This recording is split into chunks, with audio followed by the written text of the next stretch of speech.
Section 1. You will hear two students, Peter and Mary, discussing their new eating plan. First, you have some time to look at questions 1 to 5.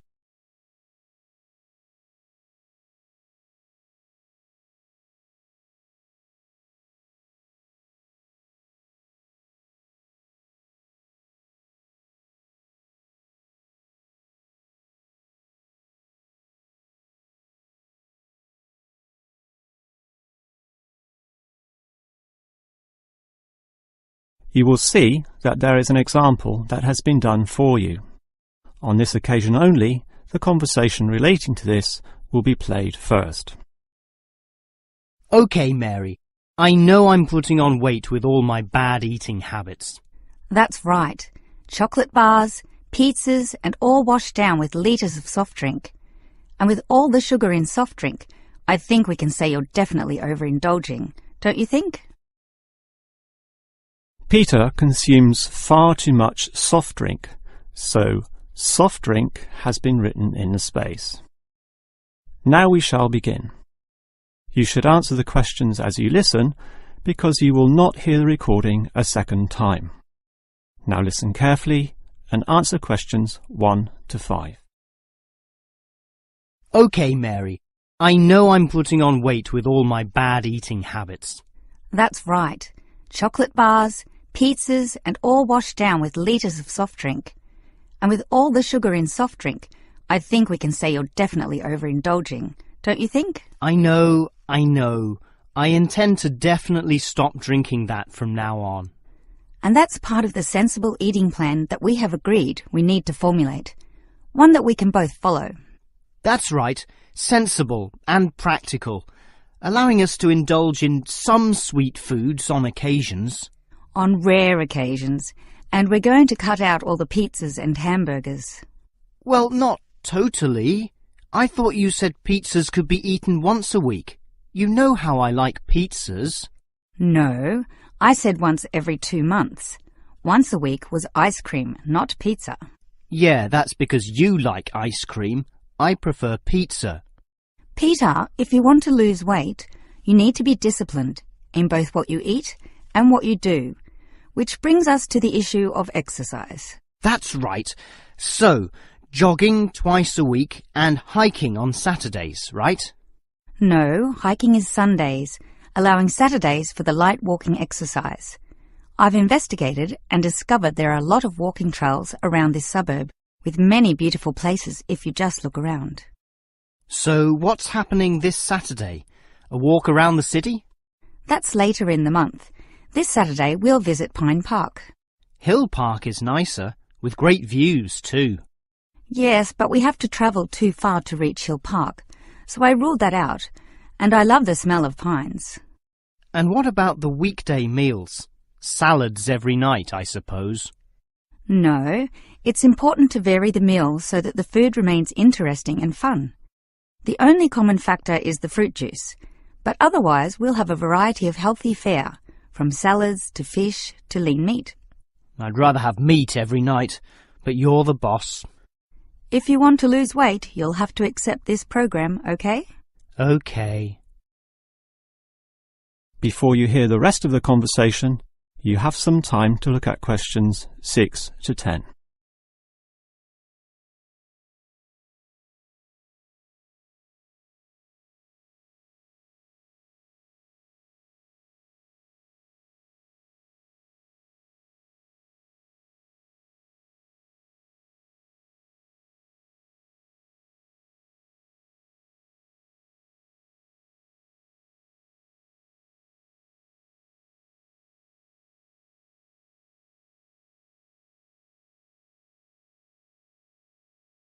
Now listen and answer questions 6 to 10. Now, Mary, you said we could have a little treat in our diet plan 3 times a week, specifically Tuesdays, Thursdays and Sundays. Yes, a very small treat, but something to reward us for all the discipline shown. Such rewards will motivate us to continue the diet. So on Tuesdays, what can I choose? You have a choice between a small serving of chocolate, ice cream or biscuits. OK, well, I'll go for the biscuits. I love those crunchy little things with my cup of tea. So do you, right? I do indeed, so I'll have them too, saving the ice cream for later. But I know how much you like ice cream, so why don't you save it for the end of the week? That will give you the motivation to keep going, and you can have chocolate midweek. That's a good idea, but I think the most important thing is for you and I to eat different things on those other 2 days. Well, if you think that way, I'll eat the ice cream on Thursdays, not the chocolate, OK? Well, if you're having that, then I can't have ice cream. In order to be different, I'll have the chocolate. So we can compare our different snacks, and maybe even share a little with each other. Exactly. And the variety and fun involved will take our minds of wanting more. Eating for fun. A good idea. And then you can have the chocolate on Sunday, right? But I like biscuits. Actually, I want biscuits again to have with my cup of tea. But you have the biscuits on Monday, remember? And we can't repeat. Oh, come on. This isn't fixed in concrete. I can have them again instead of chocolate. You might like variety, but I don't. I'm a creature of habit. Well, the whole point of this was to taste different snacks. But if you want the same thing, OK. I, for one, am sticking to the original plan, with ice cream to finish the week and not another dose of chocolate. That is the end of section 1. You now have half a minute.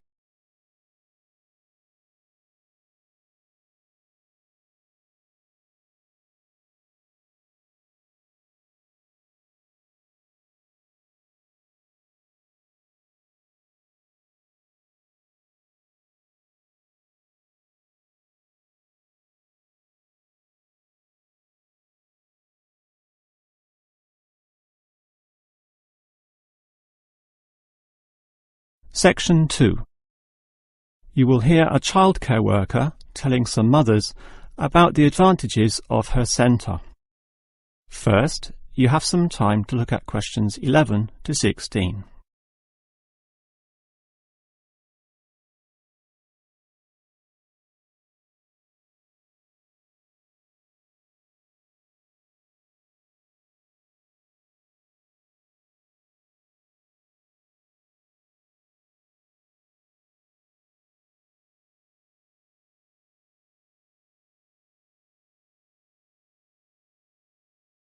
Now listen carefully and answer questions 11 to 16.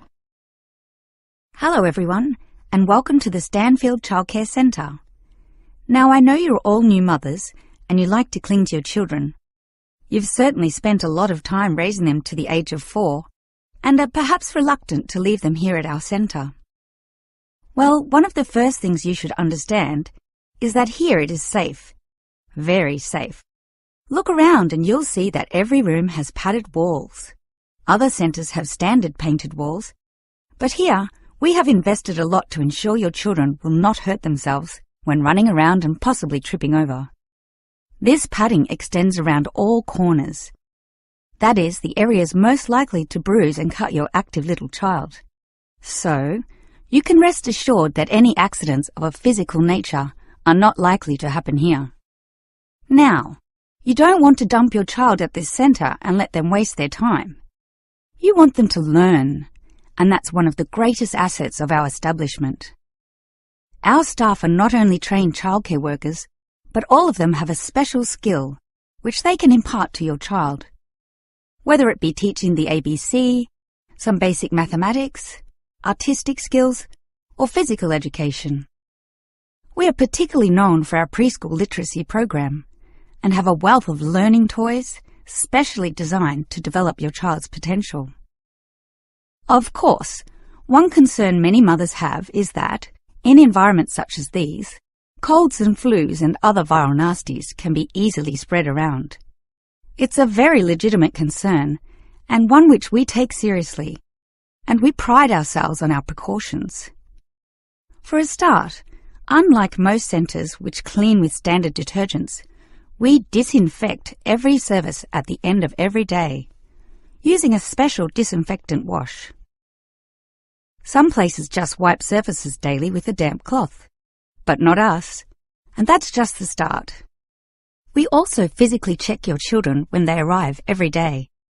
And if we feel your child is sick, we ask him or her to wear a face mask to ensure germs are not transmitted. If your child is noticeably sick, then we ask you to take them back home to recover. This might sound a little unkind, but we hope parents can understand that these measures are for the benefit of all.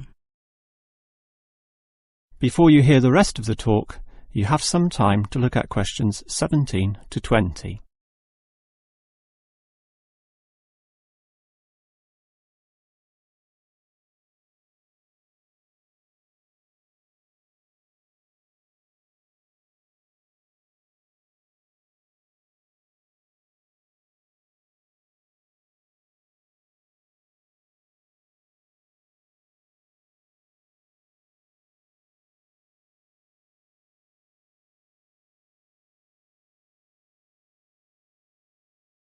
Now listen and answer questions 17 to 20. Now at Stanfield Childcare Centre, we have excellent childcare officers. And let me briefly introduce them. We have Susan, Andrea, Bella, Kathy, Lisa and Liz. They're all fully trained and come with some individual assets which make them even better. Bella, for instance, knows children very well, having worked here for 5 years, and Kathy has her own family, 2 little girls, so she can talk to you with first-hand knowledge of what it's really like to raise children. But getting back to Bella, she often relaxes here after work, spending long hours chatting to parents, as does Kathy in fact. But in terms of hours, nothing can compare to Andrea, who will sometimes spend the night here, staying in our overnight room. Why? Because this centre is very friendly and simply a great place to be. Bella, for example, used to be quite shy herself, but now is marvellous with the little kiddies, as outgoing as any of them. We let Kathy, though, deal with the particularly quiet and introverted children, since having her own family, she knows what can really bring them out. Of course, what better way to do this than with yummy homemade cakes? And Kathy often gets these from Bella, who can make some of the best in town. Yes, everyone here brings something special, which is why we're one of the best childcare centres in the business. That is the end of section 2. You now have half a minute to check your answers.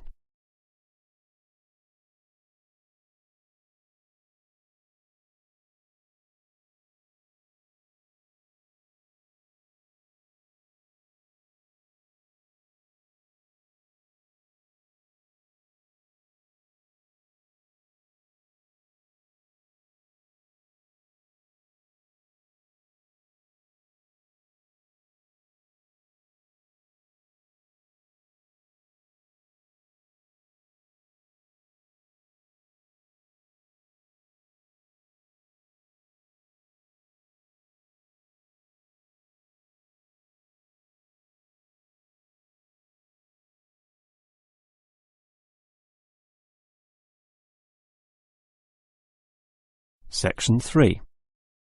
You will hear a student, Eric, talking to his lecturer, Miss Harris, about essay writing. First, you have some time to look at questions 21 to 25.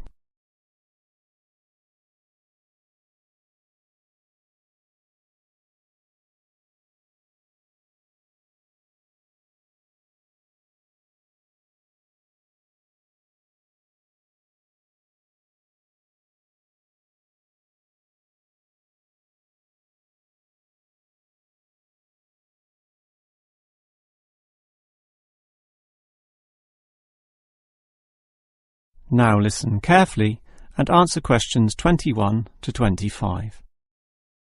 Hi, Miss Harris. Here we are talking once again. Well, I'm always willing to help out wherever possible. Is anything troubling you? Well, your advice last week about writing summaries was very useful, and I'm using these summaries a lot in order to prepare my final master's thesis. But you're having problems, right? Yes, I have a few issues to discuss. Obviously, I want a good essay, and I want to achieve high marks, but I'm not sure on the best way to start. That's an easy question. Start with a topic, but not one that I necessarily suggest, but one that you want to explore. You will always write better when doing so on a topic you are interested in, not one imposed upon you by others. Well, I'm interested in management theory. Then pursue that. However, that alone is far too broad. Break it into various current areas of discussion and relevance. Then look more carefully at one of them. Say, management and cultural differences, or management and motivation, or other aspects, such as the role of salary, group cohesion, or leadership. I would say I'm interested in group cohesion, that is, how people interact in the workplace. Well, that's a start, but you can't then just write planlessly without defining exactly what you intend to do within the area you've chosen. You'll have to think of a thesis, and this statement could be of several types. Such as what? Oh, you could argue a point, something that you believe in, or discuss an issue, looking at its various perspectives, or critique the opinions of others, pointing out the pitfalls and flaws. The thesis statement will make that very clear because it will say, in simple terms, what you intend to achieve in your essay. I see. And then I can just begin writing, right? Wrong. Huh? If your essay is going to be clear, it needs to be logical and organised, and this means you'll need an outline. This could be written as a flowchart or spider graph, that is, a series of connected lines. But whatever shape the outline takes, there must be a sense of progress in, more or less, a straight line towards a goal. And then my essay will be good? With such progression, definitely, as long as you do achieve everything that you set out to do, as specified in the beginning, okay? Before you hear the rest of the conversation, you have some time to look at questions 26 to 30.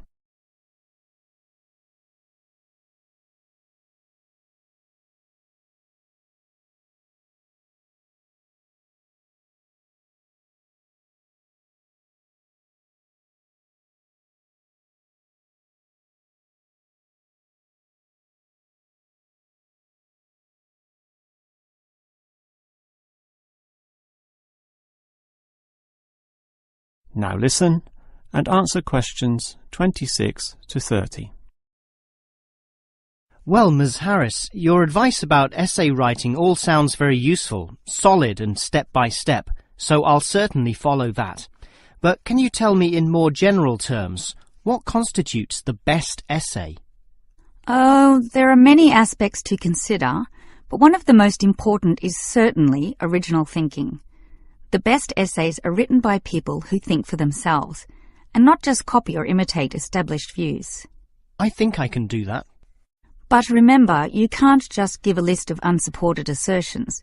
There needs to be support as well. A chain of logic linking each step in your argument. Right. Yet that alone is not enough. Your argument may be logically sound, but is it practically so? For that, you need examples from real life to illustrate your points or subpoints. I've got lots of examples from my course readings. I suppose I could use them. But remember, whenever you use an example or facts or figures that are not commonly known, you must give a reference. That's an academic necessity, without which your writing will automatically fail. So it's necessary to give these, right? Absolutely. And with that, your essay will be fine. But always ensure that you format it clearly. What do you mean?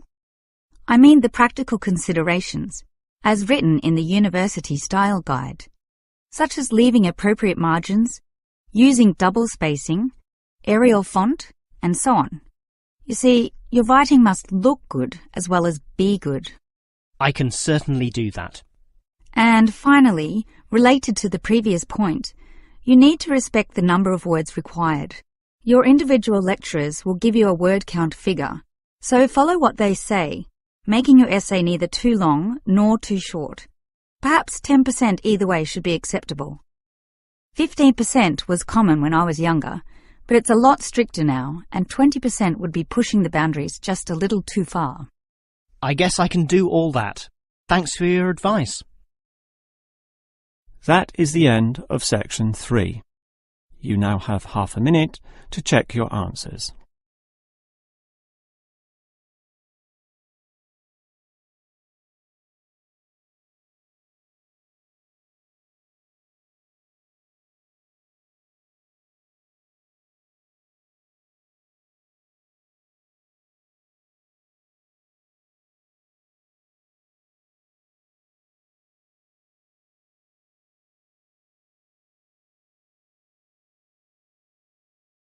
Section 4.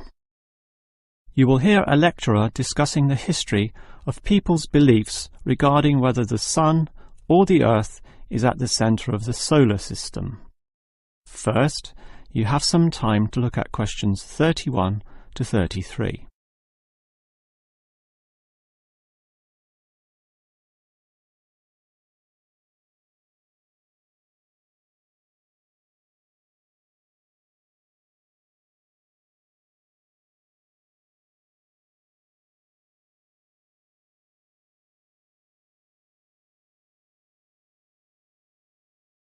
Now listen carefully and answer questions 31 to 33.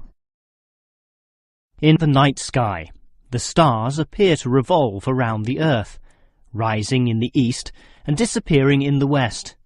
The Earth itself seems solid, fixed and stable, and such common sense perception suggests that the Earth is the centre of the universe. This is known as geocentrism, with geo meaning Earth, and all pre-modern civilizations drew this conclusion. We now know, of course, that the Earth revolves around the Sun, and this is called heliocentrism, with helio meaning sun. But historically, it took quite a while for this to be deduced. As early as the 3rd century BC, an ancient Greek astronomer, Aristarchus of Samos, proposed heliocentrism, but received little support from his peers. Similarly, throughout subsequent history, isolated individuals proposed this new idea, but again, no one was listening. Geocentrism just seemed too logical to refute. Geocentrism also fitted the views of the established Christian Church, who could quote biblical passages such as, "The world also shall be stable, that it be not moved." Those who dared disagree were subject to accusations of heresy, often with dire punishments to follow. The trouble was, as the night sky was observed more closely, that simple revolution of the stars proved not so simple at all.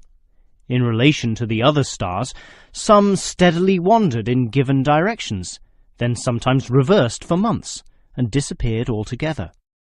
They were called planets, meaning wanderers. In addition, the position of the Sun and Moon altered slightly over the year, and comets, those mysterious glowing spots, would come and go. In order to predict the motion of the planets and accurately serve the primary purpose of navigation for sailing ships, increasingly elaborate mathematical models were needed, a sure sign that something was not quite right. Before you hear the rest of the lecture, you have some time to look at questions 34 to 40.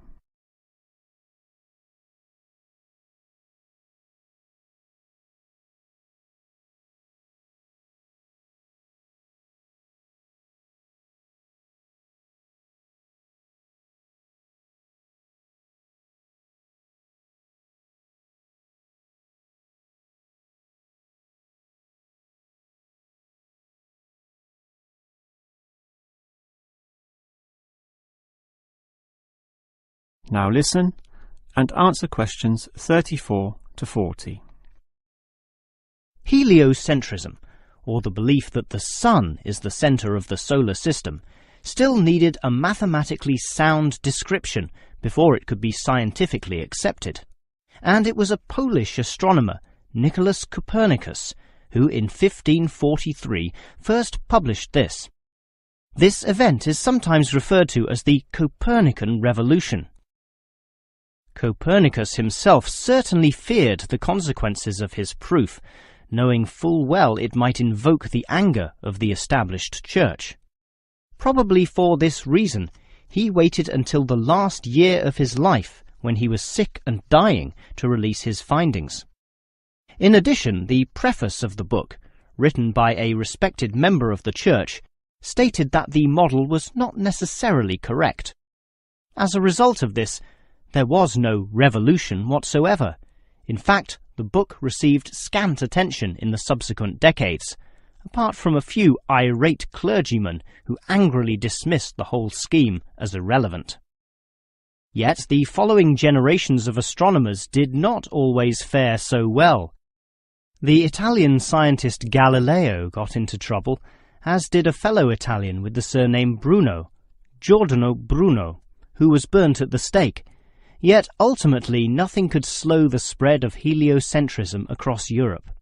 It formed the basis of Isaac Newton's great work on the motion of the planets, a work which implied that even the sun, around which the Earth circled, was itself in motion around a common centre of gravity.